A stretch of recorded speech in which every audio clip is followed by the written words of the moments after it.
In this story, Pengi learns to keep the table clean. Pengi, Bobo, and Luna were enjoying a happy activity together in class. After the activity, a few crumbs and items were left on the table. Bobo gently reminded Pengi that a clean table helps everyone. Luna pointed to the tray, the cloth, and the little bin beside the table.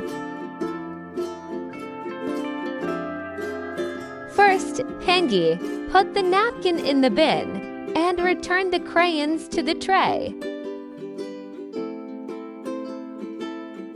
Then Pengi used the cloth to wipe away the little crumbs.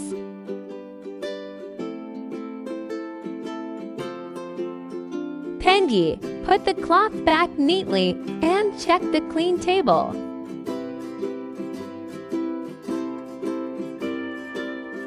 Pengi learned to keep the table clean, and the friends enjoyed the tidy classroom together. Hope you enjoyed this story. Subscribe to Bobo and Friends for gentle preschool stories about kindness, safety, and good habits.